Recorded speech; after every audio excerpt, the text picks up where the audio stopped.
April 20th, 2010, Gulf of Mexico, about 41 miles off the coast of Louisiana. The explosion came without warning. 1 second, the Deepwater Horizon oil rig was alive with the normal sounds of machinery, metal boots, and The drilling pressure is out equipment. of control. The next, Emergency a blast shutdown. of fire ripped through the platform so violently that workers were thrown across the deck like rag dolls. Flames shot hundreds of feet into the night sky. Thick black smoke swallowed the rig almost instantly. Men stumbled through darkness, heat, and screaming alarms, trying to understand what had just happened. Some were burned, some couldn't hear, others were already missing. One survivor later said it felt like the entire ocean had exploded beneath them. And in the middle of the chaos, workers faced a terrifying choice: stay on the burning rig or jump into the black Gulf waters far below. But it didn't start here. April 17th, 2010, Deepwater Horizon, Gulf of Mexico. For days, tension had been building on the rig. Deepwater Horizon was one of the largest offshore drilling rigs in the world, operated by BP and owned by Transocean. The crew had been working long hours, trying to finish drilling operations at the Macondo well. The project was already behind schedule. Delays were costing huge amounts of money every day. Workers were under pressure to finish the job and move the rig. Some crew members noticed warning signs, strange pressure readings, problems during safety tests, confusion between teams about whether the well was truly stable. But operations continued. On the evening of April 20th, workers began replacing heavy drilling mud inside the well with seawater. It was a normal step before sealing the well permanently, but deep below the ocean floor, dangerous gas was already moving upward through the pipe. Nobody on the rig could see it yet. Then, at around 9:49 p.m., methane gas burst onto the platform. Seconds later, it ignited. The first explosion knocked out power across parts of the rig. The second explosion spread fire everywhere. Now workers were running for their lives through smoke so thick they could barely see the exits. And at the edge of the platform, with fire closing in behind them, some realized there was only one way out: jump. And this is where things take a turn. The heat became unbearable within minutes. Flames rolled across Deepwater Horizon like waves. Metal pipes burst open. Burning oil sprayed into the air. Every explosion shook the rig harder, throwing debris across the deck. Some workers tried reaching lifeboats. Others searched for missing crew members, trapped somewhere inside the smoke. But the fire was spreading too fast. The men near the edge of the platform looked down at the Gulf of Mexico below. It was nearly 100 feet to the water. In daylight, the jump would have looked terrifying. At night, with smoke covering the sky and burning oil floating below, it looked almost impossible. But staying on the rig meant certain death. One by one, workers began jumping. Some crossed their arms tightly before stepping off the edge. Others hesitated for only a second before the fire forced the decision for them. A few men were so badly burned they barely had the strength to climb over the railing. Then came the fall. Survivors later described the feeling as endless. Wind screamed past their ears while the burning rig glowed above them like a collapsing tower. When they hit the water, the impact was brutal. At that height, landing wrong could break bones instantly. Some survivors slammed into the Gulf, hard enough to suffer cracked ribs and internal injuries. Others lost helmets and life jackets the moment they entered the water. And the danger wasn't over. Parts of the ocean were on fire. Workers surfaced into thick fuel-covered water, coughing and choking as oil filled their mouths and eyes. Flames drifted across patches of the Gulf nearby. Pieces of burning debris continued falling from the rig above them. The survivors swam desperately away from the platform, terrified another explosion would hit at any moment. Behind them, Deepwater Horizon burned brighter and brighter against the night sky. The sound was impossible to escape. Alarms screamed continuously. Steel groaned under extreme heat. Explosions echoed across the open ocean every few minutes. Some men in the water covered their heads each time debris crashed into the gulf nearby. Then the screaming started.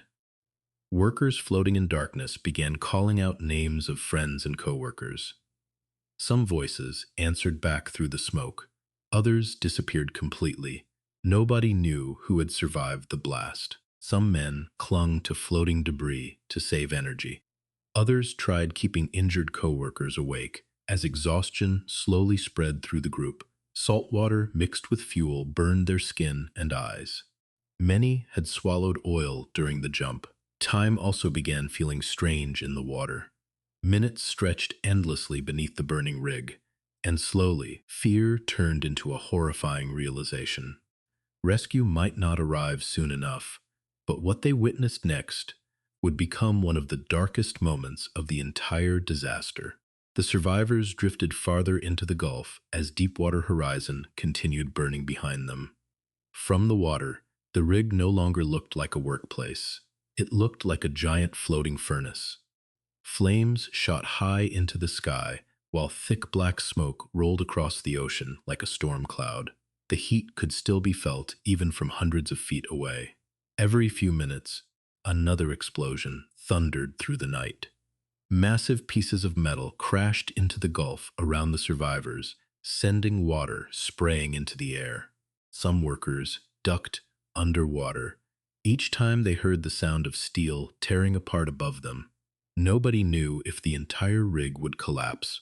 Groups of survivors slowly found each other in the darkness. Some stayed together by shouting back and forth through the smoke. Others floated alone, too injured or exhausted to swim. Many were already in bad condition.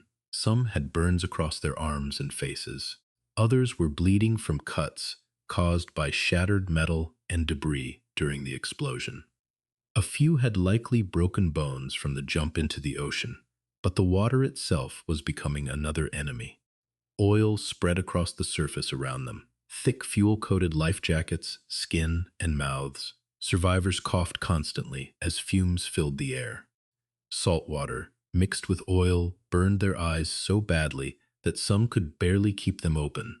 Several men began vomiting from swallowing contaminated water. And the longer they floated there, the harder it became to stay calm. Workers started calling out the names of missing crew members again. The answers became fewer each time. Some survivors later admitted they already feared their friends were still trapped somewhere inside the rig. In the darkness, nobody could see clearly how bad the situation really was. They only knew the fire was getting worse. Then came another terrifying moment. A loud cracking sound echoed across the Gulf. Survivors looked back and saw sections of Deepwater Horizon beginning to bend under the heat. Parts of the drilling structure were collapsing inward while flames poured from the center of the platform. The rig was dying. For the men floating below, that created a new fear. If Deepwater Horizon sank while they were still nearby, the massive structure could pull debris, and possibly people, underwater with it. Some survivors kicked harder through the oil-covered water, desperate to move farther away. But exhaustion was spreading fast now. The men had been floating for hours. Their bodies were weakening from injuries, fuel exposure, dehydration, and shock. Some struggled just to keep their heads above water. Others stared silently at the burning platform, too drained to speak anymore. Then, through the smoke and darkness, faint lights finally appeared in the distance. Rescue vessels were coming, but not everyone in the water would be found in time. By the early hours of April 21st, the fire on Deepwater Horizon was completely out of control. The rig had burned for hours without stopping. From nearby rescue boats, survivors watched flames consume the massive structure piece by piece. The sky above the Gulf glowed orange, while thick smoke rose thousands of feet into the air. Even experienced offshore workers had never seen anything like it. Deepwater Horizon was built to survive violent storms and extreme drilling conditions.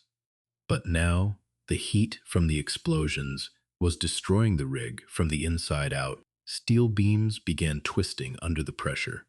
Large sections of the platform collapsed into the fire below. Every crash sent another wave of fear through the survivors waiting in rescue vessels nearby. Some workers could only stare silently at the place where they had worked, eaten, and slept only hours earlier. Now it looked like a sinking city in the middle of the ocean. Far beneath the Gulf's surface, the damaged Macondo well was still releasing oil and gas. At the time, nobody fully understood how serious the leak already was. Most attention remained focused on the burning rig and the missing workers. But the danger below the water was growing every minute. Coast Guard helicopters circled overhead while emergency crews searched the area for survivors. Rescue ships stayed as close as possible despite the intense heat and falling debris. Then came the moment many feared most. On April 22nd, after nearly 2 days of burning, Deepwater Horizon finally began to sink. Survivors watched sections of the giant platform lean sharply into the Gulf. Flames still poured from parts of the rig as the structure slowly disappeared into the ocean. The sound was unforgettable. Metal screamed as the platform broke apart. Then enormous sections vanished beneath the water, one after another, until only fire, smoke, and floating debris remained on the surface.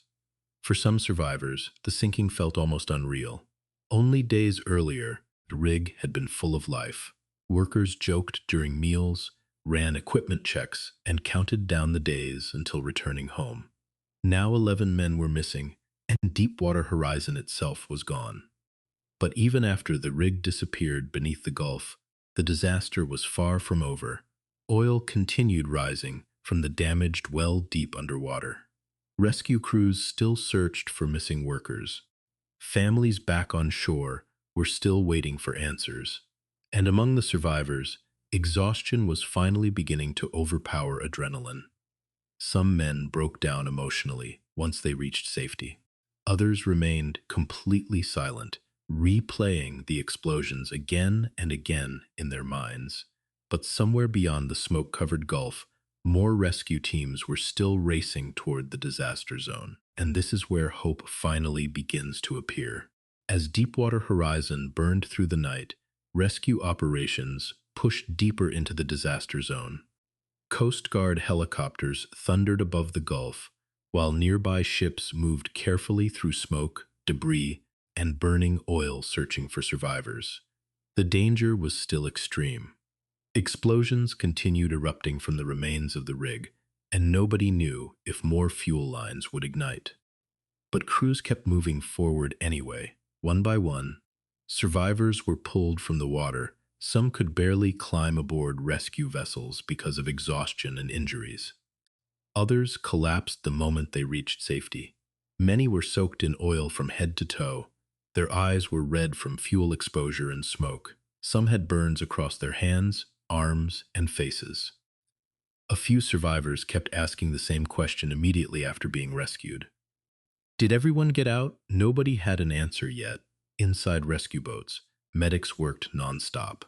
Blankets were wrapped around shivering workers suffering from shock and hypothermia. Burns were treated as quickly as possible. Some injured men were transferred directly to helicopters for emergency medical care back on shore. Even then, many survivors could not fully understand what had happened. Hours earlier, Deepwater Horizon had been operating normally. Now workers sat crowded together on rescue vessels, staring at a burning horizon where the rig still exploded in the darkness. Some men cried quietly. Others remained completely still, unable to speak. Several survivors later said, "The silence between explosions felt worse than the noise itself."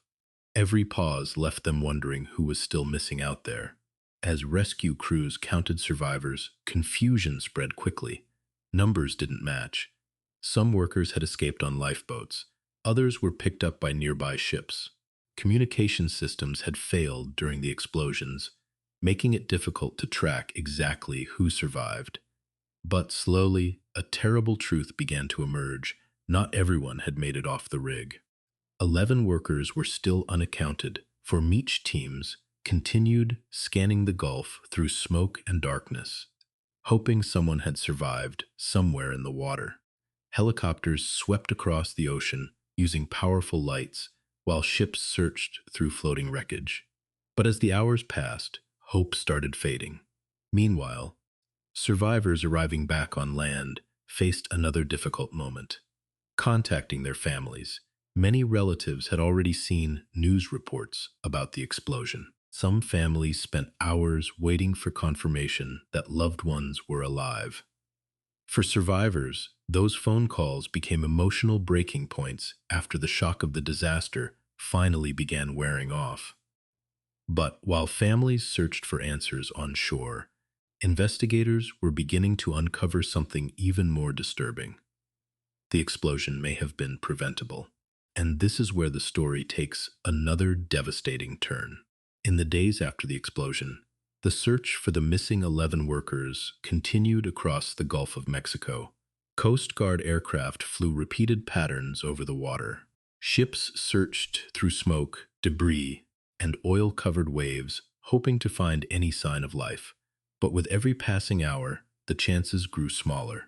Families gathered in hotels and emergency centers along the Louisiana coast, waiting for updates that never seemed to come.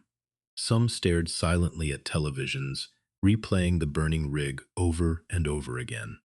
Others held on to hope that their loved ones had somehow escaped the explosions. For the survivors, the emotional weight became harder to carry each day. Many could still remember the exact moment the blast hit, the sound, the fire, the confusion in the darkness. Some replayed the final seconds before jumping into the Gulf again and again in their minds. Others struggled with survivors' guilt. Why did some men escape while others never made it out? Several survivors later admitted they could still hear coworkers calling for help during the chaos. Those memories stayed with them long after the fire was gone. Then investigators began examining what happened before the disaster. Attention quickly turned toward dangerous pressure readings, failed safety tests, and critical decisions made in the hours leading up to the explosion. The Macondo well had shown warning signs that something was wrong. Some workers reportedly questioned the results of safety checks earlier that evening, but operations continued anyway. Investigators later discovered that methane gas had likely traveled up from the well and entered the drilling riser before bursting onto the rig. Once the gas reached ignition sources on the platform, the explosions happened almost instantly. The disaster was no longer being viewed as a simple accident. Questions about safety procedures, cost pressure, and communication failures inside the operation began spreading across the country.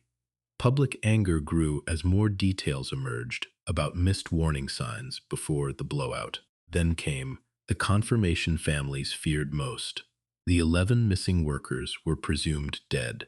For many survivors, that announcement was harder than surviving the explosion itself. Some men had worked together for years. Offshore crews often lived side by side for weeks at a time, eating together, sleeping in nearby rooms, and depending on each other during dangerous work. Now those friendships ended in a single night of fire and chaos. But even as the country focused on the missing workers, another disaster was already spreading beneath the surface of the Gulf. Oil was still pouring from the damaged well nearly a mile underwater, and soon the entire world would see just how massive the catastrophe had become. 2 days after Deepwater Horizon sank beneath the Gulf, the scale of the disaster finally became clear.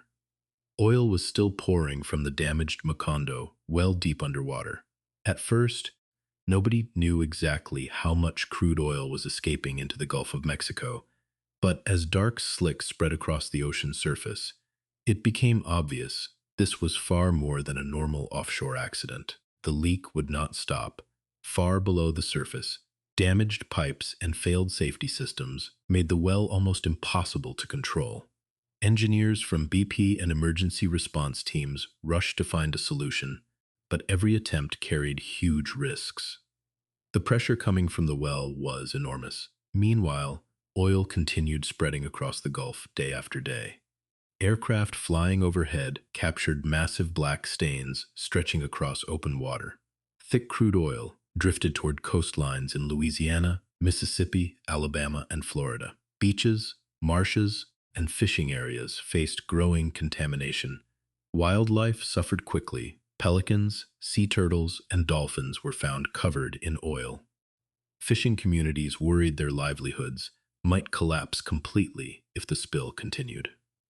Local workers who depended on the Gulf watched the disaster spread closer to shore every morning. For the survivors of Deepwater Horizon, the news brought another wave of pain. Many were still recovering physically from burns, injuries, and fuel exposure. Some struggled to sleep after returning home.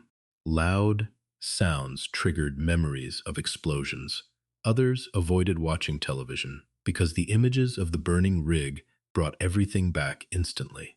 Now the same disaster they barely escaped was becoming one of the largest environmental catastrophes in American history.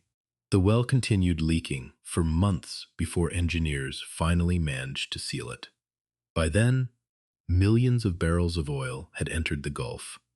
Investigations, lawsuits, and public hearings followed as officials searched for answers about what went wrong aboard Deepwater Horizon.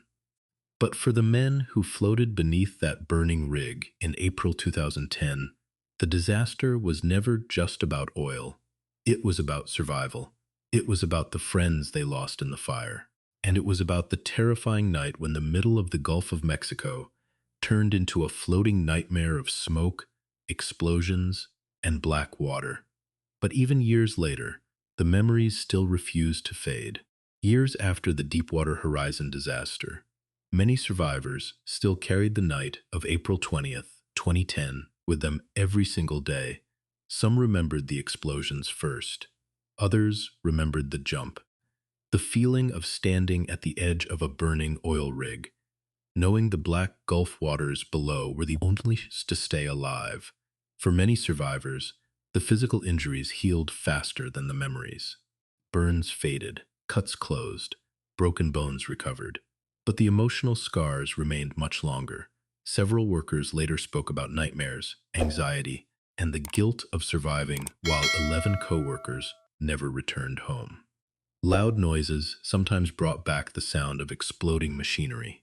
The smell of fuel could instantly trigger memories of floating through oil-covered water beneath the burning rig.